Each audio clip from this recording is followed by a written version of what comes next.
மண்ணை வர்மம் சொல்லுவோம். காலில பின்பக்கத்துல கெண்டை சதை பிரிகிற இடம், அந்த இடத்துல மண்ணை வர்மம். சமைச்ச பாத்திரத்தெல்லாம் வெளியில மட்டும் கழுவி வைப்பீங்களா, உள் பக்கமும் கழுவுவீங்களா? மரத்தை வெட்டி விட்டீங்கன்னா எங்கெல்லாம் வெட்டுறீங்களோ அதை விட அதிகமா வளரும். அதை விட முக்கியமான அடி வந்து இன்னும் பெருசாயிடும்.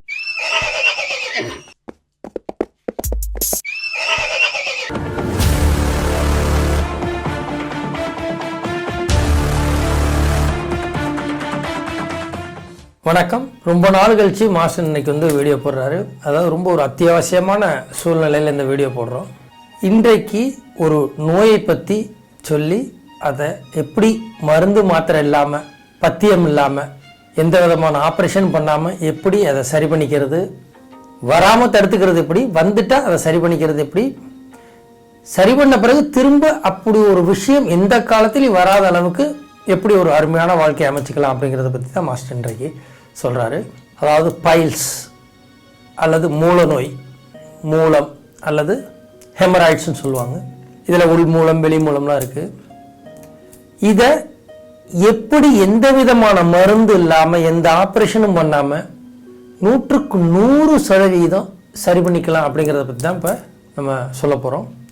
உங்களுக்கு தெரியும், இந்த வர்மக்கலையால், வர்மக்கலைக்கு தாய்க்கலையான மர்மக்கலையால் சரி செய்ய முடியாத விஷயங்களே இந்த உலகத்தில் இதுவரைக்கும் கிடையாது. இனிமேல் அப்படி ஒரு இருக்க போகிறதில்ல. ப்ரொவைடட் அதை நம்ம முறையாக செஞ்சால் 100% நம்ம ஆரோக்கியமாக வாழ முடியும். முதல்ல பைல்ஸ்னா என்ன அப்படின்று பார்ப்போம். அதுக்கும் முன்னாடி ஒன்று என்னென்னா, இப்போ நிறைய இடங்கள்ல மாஸ்டர் அடிக்கடி போகும்போது வரும்போது பார்க்குறாரு, எங்கே பார்த்தாங்க கிராமங்கள், நகரங்கள், எல்லா இடங்கள்லையும் பார்த்தீங்கன்னா ஆண்மை பிரச்சனையா, மூலம் தீர்வு அப்படின்னு தான் போடுறாங்க, வால் போஸ்டர் ஒட்டுறாங்க. தொடர்ந்து அந்த வால் போஸ்டர் ஃப்ரெஷ்ஷாக ஒட்டிகிட்டு இருக்காங்க. அப்படின்னா என்னென்னா, நிறைய பேர் சொல்ல கூச்சப்பட்டுக்கிட்டு இந்த மாதிரி ஒரு போலியான நபர்களை போய் சந்திக்கிறாங்க, சந்தித்து காசெல்லாம் தண்டம் பண்ணுறாங்க. அதனால் பைல்ஸ்னால் முதல்ல என்னன்னு பார்த்துருவோம். 3 வேளை சாப்பிட்றவங்க குறைஞ்சது 2 வேளையாவது கழிவுகளை நீக்கணும். அட்லீஸ்ட் ஒரு வேளையாவது கழிவுகளை நீக்கணும். அந்த கழிவுகள் நீக்கிறது இப்போ அதுலேயும் உலகத்தில் எல்லாத்துலேயும் அவசரம் வந்த மாதிரி அதுலேயும் அவசரம் வந்துருச்சு. ஏன்னா 1000 சூழ்நிலைகள், வாழ்க்கையில் வந்து போராடிய வேண்டிய சூழ்நிலை, வாழ்க்கையில் ஓடிக்கிட்டே இருக்க வேண்டிய சூழ்நிலை, அதில் எல்லாத்துலேயும் காமிக்கிற அவசரத்தை கழிவுகளை வெளியேற்றுறதுலையும் காமிச்சிட்றாங்க நிறைய பேர். அங்கே தான் தப்பு நடக்குது. இதுக்கு நிறைய காரணங்கள் இருக்குது. பட் அலோபதியில் வந்து எப்படி சொல்கிறாங்க அப்படின்னா, இதுக்கு உண்மையான காரணம் தெரியல, ஜெனட்டிக் கூட காரணமாக இருக்கலாம் அப்படின்லாம் சொல்கிறாங்க. ஜெனட்டிக் காரணங்கிறத மாஸ்டர் ஏற்றுக்கிறது இல்லை. எப்படின்னா, அப்பா அம்மா தாத்தா பாட்டி முன்னோர்களுக்கு இருந்த ஆரோக்கியம் வராதான், திடகாத்திரமான உடம்பு, தெளிவான மனநிலை வராதான். ஆனால் அவர்களுக்கு ஏதோ ஒரு நோய் இருந்துச்சுன்னா, அது யாருக்காவது இப்படியாவது ஒரு இருந்துச்சுன்னா அது வரலாமா. இது வந்து ஏற்றுக்க முடியாத ஒரு விஷயம். மரபுப்படி வரணும்னா ஆரோக்கியம், தெளிவான மனநிலை, திறமையான செயல்பாடு, இதுதான் வந்திருக்கணும் எல்லாருக்கும். சரி, நம்ம விஷயத்துக்கு வருவோம். அதாவது நல்லா புரிஞ்சுங்க, பைல்ஸ்னா என்ன அப்படிங்கிறது சிம்பிளா வேற ஒரு உதாரணத்தை வச்சு சொல்றாரு மாஸ்டர். அதாவது என்னன்னா, ஒரு ரொம்ப டைட்டா ஒரு மோதிரத்தை போட்டீங்க வைங்க, ரொம்ப டைட்டா ஒரு மோதிரத்தை போட்டீங்க, அதை கேட்ட முடியாத சூழ்நிலை, இப்படியாவது கேட்டிடணும் நீங்க முயற்சி பண்ணிக்கிட்டே இருக்கீங்கன்னு வைங்க, இந்த இடத்துல கூடிய தோல் என்ன ஆகும், வீங்கிக்கும். ட்ரை பண்ணி பாருங்க, இந்த இடத்துல தோல் வீங்கிக்கும், அதை கேட்டவே முடியாத அளவுக்கு ஆயிடும். இது கேட்ட முடியலன்னா மோதிரத்தை ஒரு பவுன் வெட்டுறதை வச்சு கட் பண்ணி எடுத்துடலாம், கட்டரை வச்சு கட் பண்ணி எடுத்துடலாம். பட் அதை கழிவுகளை அப்படி பண்ண முடியாது.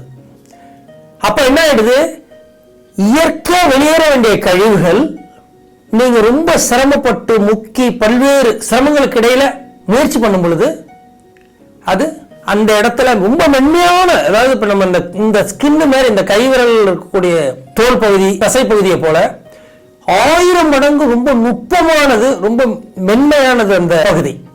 அப்ப அது என்ன ஆயிடும், ரொம்ப ஸ்ட்ரெயின் பண்ணி கழிவுகளை வெளியேற்ற முயற்சி பண்ணும் பொழுது அது கொஞ்சம் அந்த இடத்துல வீக்கம் வந்துடும்.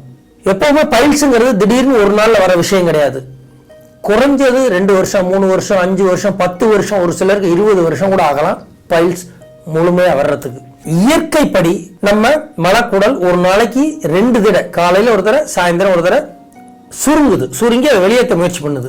99% பேர் 2 நேரம் கழிவுகளை வெளியேற்றுறதில்லை, ஒரு நேரம் தான் வெளியேற்றுறாங்க. அதற்கு அவங்கள காரணம் சொல்ல முடியாது, குற்றமும் சொல்ல முடியாது. ஏன்னா இன்னைக்கு ஓடிக்கிட்டே இருக்க வேண்டிய சூழ்நிலை வாழ்க்கையில். குறிப்பாக பார்த்தீங்கன்னா சாயந்தர நேரத்தில் தான் எல்லா வேலைகளையுமே பார்க்க வேண்டிய, சாயந்தரம் மட்டும் இல்லை, சாயந்தரத்துலேருந்து ராத்திரி வரைக்கும் எல்லா வேலைகளையும் பார்க்க வேண்டிய ஒரு கட்டாயம். அதற்கு பிறகாவது படுக்கிறதுக்கு முந்தி கழிவுகளை வெளியேற்றிட்டு கைகால் சுத்தம் பண்ணிட்டு படுக்கணும். அதற்கான சூழ்நிலையோ மனநிலையோ பெரும்பாலும் யாருக்கும் இருக்கிறது இல்லை.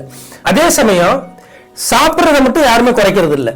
சாப்பிட்டுட்டே இருக்கும்போது நம்ம உடம்பு நம்ம சாப்பிட்ற அத்தனையும் எடுத்து உடம்பா மாற்ற முடியாது, சத்துக்களா மாற்ற முடியாது. மாத்தினா நம்ம சாப்பிட்ற சாப்பாட்டுக்கு நம்ம எல்லாம் ஒவ்வொருத்தரும் ஒரு 25 யானை 50 யானை சைஸுக்கு போயிடுவோம். நம்ம சாப்பிட்ற சாப்பாட்டில் துளியூண்டு, சும்மா கொஞ்சோண்டு அதற்கு தேவையான சத்துக்கள், மினரல்கள், புரதம், கொழுப்பு, இந்த மாதிரி விஷயங்களை மட்டும் எடுத்துக்கிட்டு மிச்சத்தை போல கழிவுகளை வெளியேற்றுது. 16 விதமான வாசல்கள் வழியா கழிவுகள் வெளியேறுது. அதுல ஒன்று திடக்கழிவு வெளியேற்றம். அந்த திடக்கழிவு வெளியேற்றத்தை பார்த்தீங்கன்னு சொன்னீங்கன்னா குடல்கள்ல போய் அது தங்குன பிறகு அது வெளியேறதுக்கு உகந்த அளவுல இருக்கும். ஆனால் நம்ம மேல மேல இன்புட் போட்டுக்கிட்டே இருப்போம்.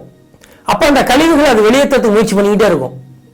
அந்த கழிவுகள் கீழே போய் போய் போய் கொஞ்ச நேரத்தில் அங்கே போயிடும். போகும் பொழுது அதுக்கு இடம் பத்தாது, இருக்கிற இடம் அவ்வளவுதான்.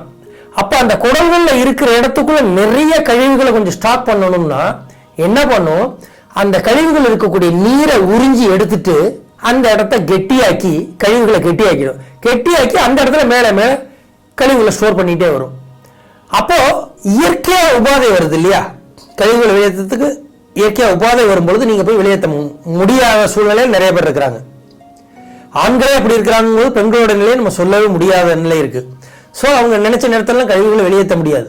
ஸோ அப்ப அந்த சூழ்நிலையில இவங்களுக்கு எப்ப நேரம் கிடைக்குதோ அப்போ போய் அவங்க கழிவுகளை வெளியேற்ற போகும்பொழுது அந்த கழிவுகள் மென்மையான கழிவுகள் திட கழிவுகளா உள்ளுக்குள்ள ஆயிடுறதுனால அந்த கழிவுகள் வெளியேற முடியாது. அப்ப இவங்க சிரமப்பட்டு அதை முக்கிய அல்லது சிரமப்பட்டு அந்த கழிவுகளை வெளியேற்றுவாங்க. ஒரு நாள் பரவாயில்ல, 2 நாள் பரவாயில்ல, தொடர்ந்து அப்படி ஒரு சூழ்நிலை ஏற்படும் பொழுது அந்த கழிவுகளை வெளியேற்றக்கூடிய பகுதி, அந்த வாய் என்ன பண்ணும், வீங்க ஆரம்பிக்கும். அந்த பகுதி உள்ளுக்குள்ள இருக்கக்கூடிய குடல்கள் சில சமயம் அது லேசா தெரிச்சு ரத்தம் கூட வெளியில வரும். சோ கழிவுகளை வெளியேற்றணும்ன்ற நமக்கு ஒரு உணர்வு வருது பாருங்க, ஒவ்வொரு நாளும் உணர்த்தும் நம்ம உடம்பு. அந்த உணர்வு வரும் பொழுது நீங்க கழிவுகளை வெளியேற்றிட்டே கரெக்டா இருந்தீங்கன்னா எந்த விதமான மலச்சிக்கல் பிரச்சனையோ, மூல நோய் பிரச்சனையோ, உள் மூலம் வெளி மூலம், அது என்ன சொன்னாலும் சரி, எந்த நோயும் எந்த காலத்தில் இருக்காது.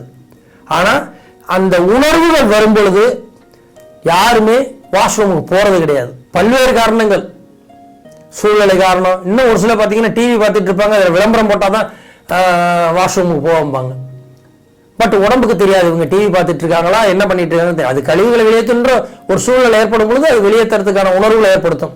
பட் அதை நம்ம கண்ட்ரோல் பண்ணி பண்ணும் பொழுது அது போகணும்னு நினைக்கும் பொழுது போக முடியாத சூழ்நிலையில அந்த இடம் இறுகி போயிடுறதுனால நம்ம அதை வெளியேற்ற நினைக்கும் பொழுது அது சிரமத்தை கொடுத்துருது, அதுவும் சிரமப்படுது. இது ஒரு முக்கியமான காரணம், ரொம்ப ரொம்ப முக்கியமான காரணம். இன்னொரு காரணம் இருக்கு, வெப்பம், சூடு. இது முழுக்க முழுக்க விஞ்ஞான ரீதியான விஷயம். இதை சயின்டிபிக்காக தான் மாஸ்டர் சொல்லி கொடுத்துட்டு இருக்காரு, சயின்டிபிக்காக நீங்க பார்க்கணும். மூலம் வெப்பம் அடையும் பொழுது ஆட்டோமேட்டிக்கா உங்களுக்கு அந்த இடத்த இருக்கக்கூடிய கழிவுகள் இறுகிரும். வெப்பம் கழிவுகளை சரியான நேரத்தில் அது உணர்த்தும் போது வெளியேற்றாதது, ஒரு நாளைக்கு 2 முறை கழிவுகளை வெளியேற்றாதது. ஆனா இன்புட் மட்டும், உணவு மட்டும் சாப்பிட்டுட்டே இருக்கிறது. அடுத்தது நல்ல நம்ம உட்கார்ற இடம் ஹீட் ஆகிற அளவுக்கு குஷன்ல ரொம்ப நேரம் உட்காரலாம்னா ஒரு 3 நாளைக்கு ஒரே இடத்துல தொடர்ந்து உட்கார்ந்துருக்க கூடாது. 2 நாளைக்கு ஒரு தடவையாவது நம்ம எந்திரிச்சு ரொம்ப நேரம் உட்காந்துட்டு வேலை பார்க்க வேண்டியவங்க இன்னைக்கு உலகத்துல எல்லா இடங்கள்லயும் உட்கார்ந்துட்டு தான் இருக்க வேண்டியதா இருக்கு. 2வது என்னன்னா, இப்ப மரப்பலகைகளோ காற்றோட்டம் வசதியான இருக்கைகளோ இருக்கிறது இல்லை, எங்க போனாலும் குஷன் தான். ஏன்னா அது ஒரு நாகரிகங்கிற பேர்ல அந்த குஷன் வைக்கிறாங்க. ஆக ஏகப்பட்ட, அதுக்கு என்ன ஆயிடுது, நம்ம உடம்பு ஏற்கனவே ஒரு வெப்பத்தை வெளியேற்றிக்கிட்டே இருக்கும். அப்ப கீழே குஷன் இருக்கும் பொழுது அந்த குஷன் வழியா ஹீட் வெளியேற முடியாம அந்த குஷன் ஹீட் ஆகி திரும்ப நம்ம உடம்பே தாக்கும். அப்ப அதுதான் மூலத்துல சூடு அப்படின்னு சொல்லுவாங்க. ஒரு சில பாத்தீங்கன்னா அவங்களுக்கு எல்லாம் பாத்தீங்கன்னா மலச்சிக்கல் இருக்கவங்களுக்கு, மூலம் இருக்கவங்களுக்கு நிறைய கோபம் வரும். அது அவங்களோட தப்பு இல்லை. அந்த உடல் உபாதை அவங்கள அந்த மாதிரி கல்லீரலை ரொம்ப ஹெவியா இயங்க வச்சு, ஹார்ட்டை ரொம்ப இயங்க வச்சு, கோபத்தை அதிகமா வர வச்சிடும். இன்னைக்கு ஃபேஷன் அப்படிங்கிற பேர்ல நம்ம இந்தியன் டாய்லெட் யூஸ் பண்ணாம வெஸ்டர்ன் டாய்லெட் நிறைய பேர் பார்க்குறேன் சொல்றாங்க, இந்தியன் டாய்லெட் இருந்துச்சு, நான் இன்னைக்கு தான் வெஸ்டர்னை மாற்ற சொன்னேன் அப்படின்னு சொல்றாங்க.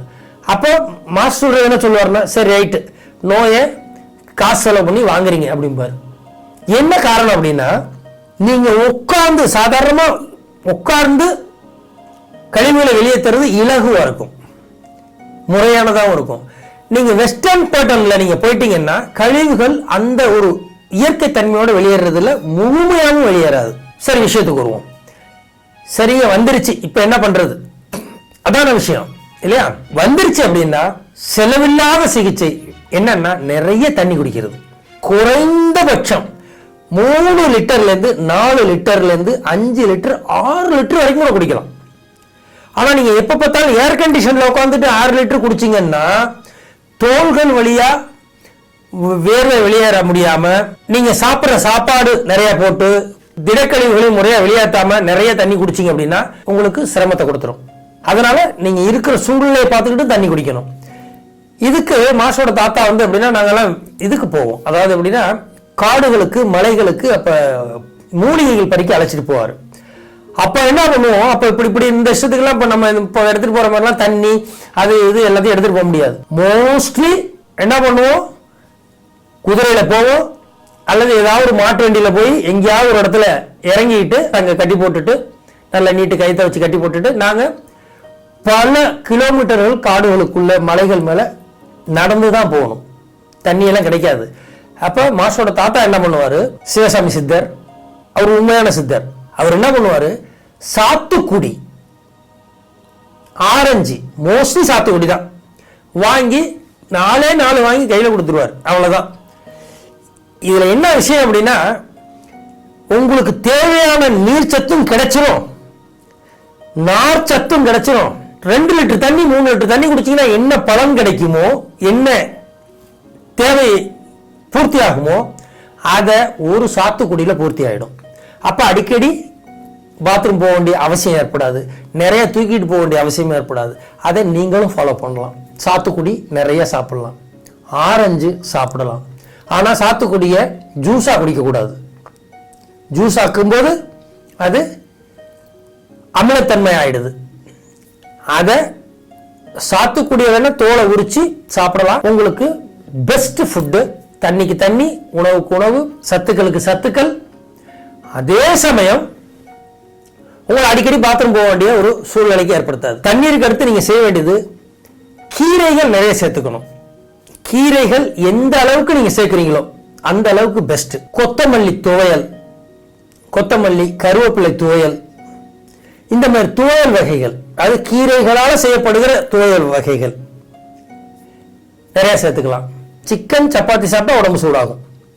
அப்ப சிக்கனோ சப்பாத்தியோ சாப்பிட்டால் கண்டிப்பா பச்சை வெங்காயம் சம அளவு சேர்த்துக்கணும்.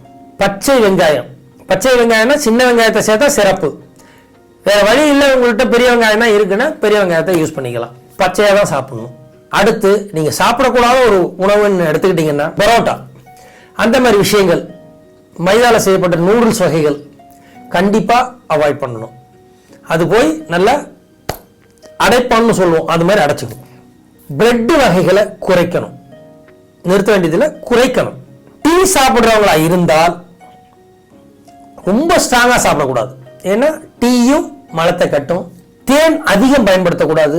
அடுத்து பாத்தீங்கன்னா யோகாசனத்துல உட்கட்டாசனம் அல்லது உட்கட்டானாசனம் இருக்கு, அதை செஞ்சா பலன் கிடைக்கும். அடுத்து பூரண உட்கட்டானாசனம் சொல்லுவோம். அந்த பூரண உட்கட்டானாசனம்ங்கிறது என்னன்னா, கராத்தேல இருந்து கிபாடாஷின்னு சொல்லுவாங்க, குதிரை நிலை. வர்ம கலையில குதிரை நிலைன்னு சொல்லுவோம், ஹார்ஸ் டான்ஸ் சொல்லுவோம். டேக்வாண்டோல ஜுச்சு சாகி அப்படிம்போம். டெய்லி காலையில சாயந்தரம் குறைந்தபட்சம் ஒரு ஒரு 5 நிமிஷம் வரைக்கும் தொடர்ந்து இருக்க முடியலன்னா கொஞ்சம் டைம் எடுத்து ஒரு நிமிஷமா ஒரு 5 தடவைலேருந்து 8 தடவை பண்ணினீங்கன்னா, காலையில் ஒரு 5 தடவைலேருந்து 8 தடவை, சாயந்தரம் ஒரு 5 தடவைலேருந்து 8 தடவை பண்ணீங்கன்னா அதுவே மூல நோயை சரி செய்யும். இப்போ மூல நோய்க்கு இன்னொரு முக்கியமான காரணம் உங்களுக்கு ஏற்கனவே சொல்லிட்டாரு, மலச்சிக்கல் தான் மூல நோய்க்கு காரணம். மலச்சிக்கலுக்கு காரணம் மனச்சிக்கல். மனத்துக்குள்ள நிறைய டென்ஷன் இருக்கும்போது, கம்ப்ரெஷன் இருக்கும்போது நீங்கள் போய் டாய்லெட்டில் உட்காந்தீங்கன்னா டாய்லெட் போகாது. ரொம்ப உணர்ச்சி வசப்பட்ட நிலையிலையும் உங்கள் கழிவுகளை உங்களால் வெளியேற்ற முடியாது. அப்போ என்ன பண்ணணும்? கழிவுகளை வெளியேற்றின நேரத்தில் இலகுவான மனநிலைக்கு வரணும். ஒன்று, உங்களுக்கு ரொம்ப பிடிச்ச பாட்டா, இனிமையான பாட்டு ஏதாவது போட்டு விட்டுட்டு, நல்லா சத்தமாக போட்டுட்டு வாஷ்ரூமுக்கு போகலாம். இந்த மாதிரி நீங்கள் அந்த நேரத்தை இலகுவான மனநிலையில் இருக்கணுங்கிறது ரொம்ப முக்கியம். அப்போ தான் உங்களால் கழிவுகளை முழுமையாக வெளியேற்ற முடியும். ரெண்டாவது, அவசரமாக கழிவுகளை வெளியேற்றக்கூடாது. இது எல்லாத்தையும் விட பார்த்தீங்கன்னா, கழிவுகளை வெளியேற்றுறதுக்கு இன்னொரு விஷயம் இருக்கு, எனிமா குவளைன்னு இருக்கு. எனிமான்னா நீங்க நினைக்கிற மாதிரி அலோபதியில் சொல்ற எனிமா இல்லை, மருந்து மாத்திரைகள் எடுக்கக்கூடாது. மருந்துகள் மாத்திரைகள் மூலமா நீங்க எனிமா எடுத்தீங்கன்னா அது குடலெல்லாம் லூஸ் ஆக்கி அதை வேற மாதிரி ஒரு நிலைக்கு அலர்ச்சி மாதிரி ஏற்படுத்தி அந்த கழிவுகளை வெளியேற வைக்கும். அது இன்றைக்காவது அவசரத்துக்கு செய்யலாம். ஒரு ஆபரேஷன் பண்ண போறவங்களுக்கு அது மாதிரி செய்வாங்க. வாட் இஸ் இட், பிரசவம் போகும்போது அது மாதிரிலாம் செய்வாங்க. அது தவறு கிடையாது, ஏன்னா அது ஒரு நாளைக்கு செய்யறாங்க. பட் அதை அடிக்கடி செஞ்சா குடல்கள் பாதிக்கப்பட்டுரும். அதனால எனிமா கேன்கிறது ஒரு சாதாரண ஒரு கேன்ல ஒரு டியூப் இருக்கும், அதுல ஒரு நாசல் இருக்கும். அந்த கேனை வாங்கிக்கோங்க. இயற்கை பொருட்கள் விற்கிற மையங்கள் அல்லது இயற்கை மருத்துவ மையங்கள் அந்த மாதிரி இடங்கள்ல கிடைக்கும். அங்க நீங்க வாங்கலாம். இங்க மாஸ்டர்டே இருக்கு, வேணா நீங்க வாங்கிக்கலாம். அதாவது அப்படின்னா அந்த நாசல்ல அதுல பச்சை தண்ணி தான் ஊற்றணும். பச்சை தண்ணி ஊத்திட்டு அந்த நாசல் லேசா தேங்காய் எண்ணெய் தடவிட்டு ஆசன வாயில கொடுத்தா அது என்னன்னா தண்ணி உள்ள போயிடும். தண்ணி உள்ள போன உடனே அதை எடுத்துட்டு ஒரு 2 நிமிஷத்துல இருந்து 3 நிமிஷம், வாய்ப்பு இருந்தா அதோட கொஞ்சம் கூட, எவ்வளவு நேரம் நீங்க அங்க அதை தண்ணியை உள்ள வைக்க முடியுமோ வச்சிருந்து அதுக்கு பிறகு நீங்க வாஷ்ரூம் போனீங்கன்னா கம்ப்ளீட்டா உங்களுக்கு குடல்கள் சுத்தமாயிரும். அதாவது எப்படின்னா, கழிவுகள் கரெக்டா குடல்ல வெளியேற வேண்டிய இடத்துல மட்டும் இருக்காது, மேல அங்கங்க இருக்கும். நீங்க போய் உட்காரும் பொழுது இந்த முறையில உட்காரும் பொழுது பாத்தீங்கன்னா அது சக் பண்ணி எல்லாத்தையும் வெளியில கொண்டு போய் கம்ப்ளீட்டா சுத்தம் பண்ணிடும் குடல்களை. அப்ப என்ன பண்ணணும், நீங்க உடனே எந்திரிச்சு வந்துடக்கூடாது. உடனே எந்திரிச்சு வந்துடாம கொஞ்சம் ரிலாக்ஸா இருந்தீங்கன்னா, கொஞ்ச நேரம் ரிலாக்ஸா இருந்தீங்கன்னா ஒரு 2 நிமிஷம் அல்லது 3 நிமிஷம், அதிகபட்சம் ஒரு 5 நிமிஷத்துக்குள்ள கம்ப்ளீட்டா உங்களுக்கே ஆச்சரியமா இருக்கும், அதிர்ச்சியா இருக்கும். அந்த அளவுக்கு கசடுகள் வெளியில போயிடும். குடல்கள்ல ஒட்டி இருக்கிற கழிவுகள் கூட வெளியில போயிடும். இன்னொன்னு ஞாபகம் வச்சுக்கோங்க, இதுக்கு ஆபரேஷன்லாம் பண்ணக்கூடாது, கட் பண்ணி எடுக்கக்கூடாது.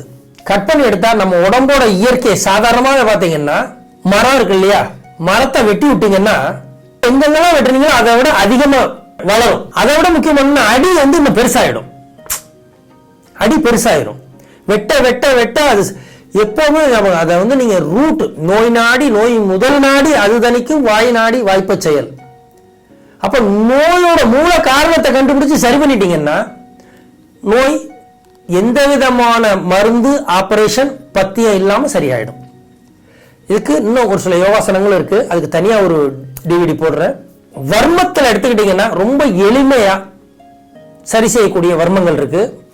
அதாவது இந்த மூக்கும் உதடும் இந்த சேர்ற இடம் மேல் பக்கம், இதுக்கு உள் பக்கமா இந்த ஈரும் எகிருன்னு சொல்லுவோம்ல, இல்ல ஈருன்னு சொல்லுவோம்ல, இந்த ஈரும் இந்த மேல் பகுதி சேர்ற இடம், அதை இஷ்டவர்மம் 2 இடத்துல இருக்கு. அது இஷ்டவர்மம்னு சொல்லுவாங்க, இந்திரவர்மம்னு சொல்லுவாங்க.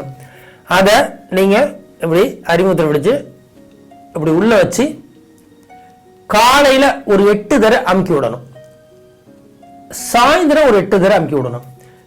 அப்படி அமுக்கி விட்டீங்கன்னா அதுவே மூல நோயை கொஞ்சம் கொஞ்சமா சரி பண்ணும். ஒண்ணு. அடுத்து பாத்தீங்கன்னா, கால்ல கெண்டை சதை பிரிகிற இடம் இருக்கு, கால்ல பின்பக்கத்துல கெண்டை சதை பிரிகிற இடம், அந்த இடத்துல மண்ணை வர்மம் சொல்லுவோம். அதை இதே மாதிரி அறிமுகத்தை பிடிச்சு பிரஸ் பண்ணி 8 தடவைல 23 தடவை அழுத்தி ஏத்தணும். பாத்தீங்கன்னா கீழே இருந்து வரும் பொழுது அது ஒரு இடத்துல 2ஆ பிரியும். அந்த இடத்துல இப்படி ஹரிமுத்திரை பிடிச்சி அது நடுவர் மேல ஆள்காட்டி வரல வைக்கணும், வச்சு பிடிச்சி அப்படி அழுத்தி மேல் பக்கமா ஏத்தணும். மேல் பக்கமா 8 தடவைல 23 தடவை வரைக்கும் ஏத்தலாம். ஆண்களுக்கு வலது காலில் முதல்ல ஏத்திட்டு இடது காலில் செய்யணும். பெண்களுக்கு இருந்தா முதல்ல இடது காலை செஞ்சுட்டு அடுத்து வலது காலில் செய்யணும். செஞ்சீங்கன்னா இதுவே நோய்களை, அதாவது இந்த மூல நோயை சரி செய்யும். ஆனால் நிதானமாக சரி பண்ணும். அடுத்து இந்த இருக்கு பாருங்க, இந்த இடம் உள்ளங்கை வெள்ளை வருமோன்னு சொல்லுவோம். இந்த இடம் உள்ளங்கை, இந்த மேடும் சேர்ற இடம். அந்த இடத்த இப்படி கட்டை விரலை வச்சு அழுத்தி இப்படி மேலே ஏற்றணும். 8 தடவை ஏற்றணும். அப்படி ஏற்றுனீங்கனாலும் இந்த 3 வர்மங்களை நீங்கள் ஆக்டிவேட் பண்ணீங்கனாலே மூல நோய் கொஞ்சம் கொஞ்சமாக 100% சரியாகும். அதே சமயம் மாஸ்டர் சொன்ன மற்ற விஷயங்களையும் நீங்கள் ஃபாலோ பண்ணீங்க அப்படின்னாக்கா 100க்கு 100% மூல நோய் சரியாயிடும். உணவு சாப்பிட்ட பிறகு கண்டிப்பா எந்த உணவு சாப்பிட்டாலும் சரி, ஒரு வாழைப்பழம், வாய்ப்பு இருந்தா பூவன் வாழைப்பழம், மஞ்சப்பழம் சொல்லுவாங்க மெட்ராஸ்ல, மற்ற இடங்கள்ல பூவன் வாழைன்னு சொல்லுவாங்க. ஒவ்வொரு வேளை சாப்பிட்ட பிறகு ஒரு பழம் சாப்பிடணும். சப்போஸ் 3 வேளையும் அது மாதிரி சாப்பிட முடியலன்னா இரவு மட்டுமாவது, ராத்திரியில மட்டுமாவது கண்டிப்பா பூவன் வாழைப்பழம் சாப்பிட்டே ஆகணும். 3 வேளையும் சாப்பிடாட்டி ராத்திரியில 3 பழங்களை சாப்பிட்டுருங்க. 3 வாழைப்பழத்தை சாப்பிட்டு பால்ல மஞ்சத்தூள் போட்டு 2 மிளகை தட்டி போட்டு, 3 மிளகு கூட போடலாம், தட்டி போடணும். மிளகு தூள் போட்டக்கூடாது. முழு மிளகை எடுத்து பப்பாளி விதை இல்லாம பார்த்து வெறும் மிளகா பார்த்து தட்டி எடுத்து போடணும். அடுத்து அதுல பூண்டு பல்லு, கண்டிப்பா 8 பல்லு பூண்டு பல்லு கண்டிப்பா போடணும். அடுத்து ஒரு 5 பேரிச்சம்பழத்தை நல்லா விதையெல்லாம் எடுத்துட்டு பிச்சு போட்டு நல்லா வேக வைக்கணும். பாலை நல்லா வெந்து வந்ததும் பாலை இறக்கி வச்சு அதுல சூடு ஆற வைக்கணும். கொஞ்சம் சூடு ஆறணும், ரொம்ப ஆறிடக்கூடாது. கொஞ்சம் சூடு ஆறின பிறகு பனங்கள் கண்ட அதுல தட்டி போடணும். பழத்தை சாப்பிட்ட பிறகு பூண்டு இதெல்லாம் எடுத்து சாப்பிட்டுட்டு அந்த பாலை குடிச்சிங்கன்னா அது போதும். எந்த நிலையில மூல நோய் இருந்தாலும் அது சரியாயிடும். எந்த நிலையில இருந்தாலும் சரியாயிடும். அது காசு பார்க்கறதுக்கு என்ன பண்ணுவாங்க, 1st degree, 2nd degree, 3rd degree, 4th டிகிரிம்பாங்க. இங்க வர்மக்கலை மர்மக்கலையில இந்த டிகிரி எல்லாம் கிடையாது. ஆனா 100க்கு 100% எந்த நிலையில இருக்கக்கூடிய மூல நோயும் சரி பண்ணும். இதை ஃபாலோ பண்ணுங்க. 100க்கு 100% நீங்க எந்த விதமான பிரச்சனையும் இல்லாம ஆரோக்கியமா வாழ முடியும். தன்னால சரியாகும். எப்ப நீங்க செய்த தவறுகளால ஒரு நோய் உருவாச்சோ அப்ப நீங்க அந்த தவறுகளை சரி பண்ணும்போது தன்னால அந்த நோய் சரியாயிடும். 1. அடுத்து பாத்தீங்கன்னா துத்தின்னு ஒரு இலை இருக்கு. அந்த துத்தி இலைய லேசா வதக்கிட்டு அரைச்சி வதக்கிட்டு வச்சு அந்த ஆசன வாயில கட்டிட்டா அது என்ன பண்ணும், அந்த வெளியில இருக்க பிதுக்கமோ அல்லது அந்த வீக்கமோ டக்குன்னு உள்ள சீக்கிரமே அதை இழுத்துக்கிறதுக்கான ஒரு வாய்ப்பு இருக்கு. மாஸ்டர் சொன்ன விஷயங்களை ஃபாலோ பண்ணுங்க. 100க்கு 100% ஆரோக்கியமாயிடுவீங்க. மாஸ்டர் வாழ்த்துறார். உயர்ப்படும் மாஸ்டர் பிளஸ். ஆசன வாய் பகுதியில் அப்பப்ப தேங்காய் எண்ணெய் தடவலாம். தேங்காய் எண்ணெய் ஒரு கியூரேட்டிவ் மெடிசன். அதுவே ஒரு சமைக்கிற பாத்திரம் இருக்கு அல்லது சாப்பிட்ற பாத்திரம் இருக்கு, ஒரு ஃபிளாஸ்க் இருக்குன்னு வச்சுக்கோமே, பால் காபி டீ எல்லாம் வாங்கி பயன்படுத்துறோம். சமைச்ச பாத்திரத்தெல்லாம் வெளியில மட்டும் கழுவி வைப்பீங்களா, உள்பக்கமும் கழுவுவீங்களா? வெளியில சரியா கழுவுறீங்களோ இல்லையோ உள்பக்கம் ரொம்ப சுத்தமா கழுவணும். ஆனா இந்த உடம்புல எவ்வளவு ஃபுட்டு போடுறீங்க, எவ்வளவு கழிவுகள் வெளியேறுது, என்னென்ன வேலைகள் நடக்குது. வெளியில டெய்லி சுத்தம் பண்ணிடுறீங்க, கழுவிடுறீங்க, குளிக்கிறீங்க இல்லையா? ஆனா உள்ளுக்குள்ள என்னைக்காவது நீங்க சுத்தம் பண்ணிருக்கீங்களா? யாருமே 100க்கு 99% பேர் பண்றது இல்லை. ஒரு சாதாரண டீ பாத்திரத்தை எடுத்து பாருங்க, வீட்டுல ரெகுலரா பயன்படுத்துற பாத்திரம், என்னதான் பண்ணாலும் உள்ளுக்குள்ள எப்படி கழுவுனாலும் உள்ளுக்குள்ள அந்த செடிமெண்ட்ஸ் இருக்கும், ஒட்டிக்கிட்டு இருக்கும். அப்ப இந்த குடல்கள்ல எவ்வளவு ஒட்டிக்கிட்டு இருக்கும். இதை என்ன பண்ணும், இயற்கையே நம்ம உடம்பு என்ன பண்ணும், 6 மாசத்துக்கு ஒரு தடவை, வருஷத்துக்கு ஒரு தடவை ஏதாவது லூஸ் மோஷன் போக வைக்கும் அல்லது டயரியா இந்த மாதிரி ஏதாவது பண்ணி அதை சுத்தம் பண்ணும். பொதுவாக அதை கூட சுத்தம் பண்றதுக்கு நீங்க அனுமதிக்க மாட்டீங்க. அதுக்கு ஒரு மாத்திரையை போட்டு அதுக்கு ஏதாவது மருந்து சாப்பிட்டு உடனே அதையும் ஸ்டாப் பண்ணிடுவீங்க. வயிறு தானா தன்னை சுத்தம் பண்றதை கூட அனுமதிக்க மாட்டீங்க. இல்லைன்னா இங்க மேல் பக்கத்தில் உள்ளத வாமிட்டிங் மூலமா அது வெளியே வரும். இதை சுத்தம் பண்ணணும். நம்ம எப்படி வெளிப்பக்கம் நம்ம உடம்ப சுத்தம் பண்றோமோ அது மாதிரி நம்ம உடம்போட உள்பக்கமும் நம்ம அப்பப்போ சுத்தம் பண்ணா நம்ம உடம்புல மனசுல எந்த நோயும் இருக்காது, அவ்வளவு ஃப்ரெஷ்ஷா இருக்கும். இது இயற்கையா செய்யறதுக்கு நிறைய வழிமுறைகள் இருக்கு. அதாவது எப்படின்னு பாத்தீங்கன்னா, இந்த வர்மக்கலைக்கு தாய்க்கலையான மர்மக்கலையிலேருந்து உள்ள ஒரு பகுதி தான் இந்த ஷாம்பு யோகாங்கிறது. அது பதஞ்சலி காலத்துக்குலாம் முன்னாடி உள்ளது. நேர்த்தி, ஜல் நேர்த்தி, வாமன் தௌத்தி, வரிசார் தௌத்தி அப்படின்னு சொல்லுவோம். இதுல பாத்தீங்கன்னா கண்ணு சுத்தம் பண்றது, மூக்கு சுத்தம் பண்றது, இரைப்பைக்கு மேல, இரைப்பையிலேருந்து இரைப்பைக்கு மேல உள்ள பகுதிகளை சுத்தம் பண்றது, இரைப்பைக்கு கீழே உள்ள பகுதிகளை சுத்தம் பண்றது. இதுல முக்கியமான எல்லாமே முக்கியம் தான். இதுல ரொம்ப அவசியம் செய்ய வேண்டிய ஒரு முக்கியமான விஷயம் என்னன்னா இந்த வரிசார் தௌத்தின்னு சொல்றது. அதாவது எப்படின்னா இரைப்பைக்கு கீழே உள்ள குடல்களை சுத்தம் பண்றது. இந்த இனிமா கேன்ங்கிறது இதுதான். சும்மா ஒரு டப்பா மாதிரி இருக்கு பாருங்க. இந்த டப்பால ஒரு சின்ன டியூப் சரி இருக்கும். அந்த டியூப் முன்னில ஒரு நாசல் இருக்கும். இந்த டப்பாவை மேலே எங்கேயாவது ஒரு ஆணியில மாட்டி வைக்கிறதுக்கு ஒரு சின்ன ஒரு ஹோல் இருக்கும். இது என்ன பண்ணணும், நீங்க இந்த நாசல் இப்படி மேலே ஒன்று ஏதாவது உங்க தலைக்கு மேலே இருக்கிற மாதிரி ஒரு ஆணியில மாட்டிக்கலாம். தண்ணி இதை அடைச்சிக்கிட்டு இதில் தண்ணி ஊற்றி தலைக்கு மேலே இருக்கிற மாதிரி ஒரு தூக்கி ஏதாவது ஒரு ஆணியில மாட்டிடலாம். அப்படி இல்லை அப்படின்னா நீங்க கையில் வச்சுக்கிட்டே இந்த நாசல் மட்டும் மேலே இருக்கிற மாதிரி வச்சுட்டு இதில் தண்ணி ஊற்றுனீங்கன்னா, நாசல் கொஞ்சம் மேலே இருந்தால் போதும். இந்த தண்ணி ஃபுல்லானா கூட வெளியில் ஊற்றாது. ஊற்றுற பிறகு என்ன பண்ணணும், இந்த நாசலை அடைச்சிக்கணும். நாசலை அடைச்சிக்கிட்டு இதை மேலே எந்த அளவுக்கு தூக்க முடியுமோ உங்கள் கையிலே தூக்கலாம், அல்லது ஒரு ஆணியில் மாட்டி வச்சுக்கலாம். மாட்டி வச்சுக்கிட்டு இதை தூக்கிட்டு இதை லேசாக ரிலீஸ் பண்ணிங்கன்னா இதில் நம்ம தண்ணி ஊற்றும்போது பபுள்ஸ் இருக்கும், ஏர் பபுள்ஸ் இருக்கும்.